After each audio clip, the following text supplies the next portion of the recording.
కదా. నేను పెద్ద బాగుమలి కేజీఎఫ్ లాగా ఉంటే ఇంకా ఒక 2-3 మంత్స్ ఎక్స్ట్రా అవుతుంది, మేబీ 1 ఇయర్ అవుతుంది. 1 ఇయర్కి పైన నేను ఒక మూవీ చేస్తున్నాను అనుకోండి, నేను మంచి మ్యూజిక్ డైరెక్టర్ కాదు. ప్రతి మూవీ నా వల్ల డిలే అవ్వద్దు. ఇది నేను తెలివిగా ఓపెన్గా చెప్తున్నా. Any director feel free to come and work with me. మీకు లేదు నాకు ఫినాన్షియల్ ప్రాబ్లం ఉంది, మీరు ఇంత టైంకుల్లో చెయ్యాలి అని నేను చెప్పకూడదు సార్. సినిమా చేయడం ఎంత కష్టం తెలుసా, ప్రొడ్యూసర్గా, డైరెక్టర్గా. నా గురించి చెప్పిన వాళ్ళు కూడా చాలా కష్టపడి చేశారు ఆ మూవీని, నాకు తెలుసు, పర్సనల్గా తెలుసు.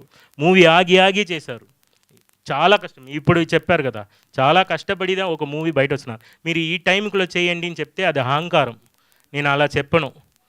మీరు ఫస్టే నాకు 1 మంత్లో ఫినిష్ చేసుకుని తీసుకెళ్ళి వెళ్ళిపోండి. 1 మంత్లో I will give all though songs. అలా ఉంటే 12 మంత్స్కి 12 మూవీ చేయొచ్చు. I'm selectively doing a right movie and that ఆ క్వాలిటీ సఫర్ అవ్వకూడదు. నన్ను నమ్మి వస్తున్నారు, నమ్మకం ద్రోహం చేయకూడదు అని ఆ క్వాలిటీలో నేను చేస్తున్నా.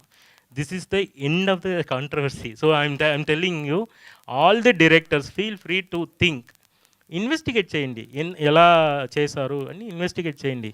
గుడ్ సాంగ్స్ ఆర్ ఇక్కడ డిఫాల్ట్. సో నన్ను నమ్మి అదే చెప్తున్నాను, నా ఫ్యామిలీస్ ఉంది, నా ప్లేయర్స్ ఫ్యామిలీస్ ఉంది, ప్రతి మ్యూజిక్ డైరెక్టర్కి ఇదే. Everybody wants to win sir. నేను కాదు, నాకన్నా ఇంకొక మంచి మ్యూజిక్ డైరెక్టర్ ఉన్నారంటే అతనికి ఇదే స్టేటస్.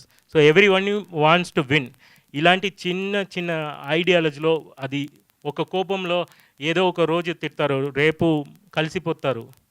సో దాంట్లో ఇంకొక ఫ్యామిలీస్ సఫర్ అవ్వకూడదు.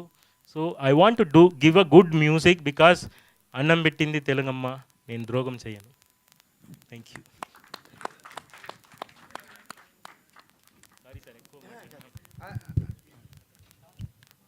అందుకే అదే ఇందాక చెప్పాను కదా, చెప్పాను. Yeah, thank you. మళ్ళీ ఒకసారి ఇంకోటి, సతీష్ గారు ఈ సినిమాని ఒక పెద్ద సినిమాగా మీ ద్వారా ప్రమోట్ చేపిస్తూ ముందు తీసుకెళ్తున్నారు. నిజంగా ఆయనకి నేను రుణపడి ఉన్నాను ఈ విషయంలో. పిలిచాను, మాది ఇంతే సార్ అంటే, లేదండి సినిమా చూశారు ఆయన, ఇట్స్ ఎ గుడ్ మూవీ అండి. ఎందుకంటే మేము కూడా మా ఇళ్లలో ఇలాంటి మెడికల్ ప్రాబ్లమ్స్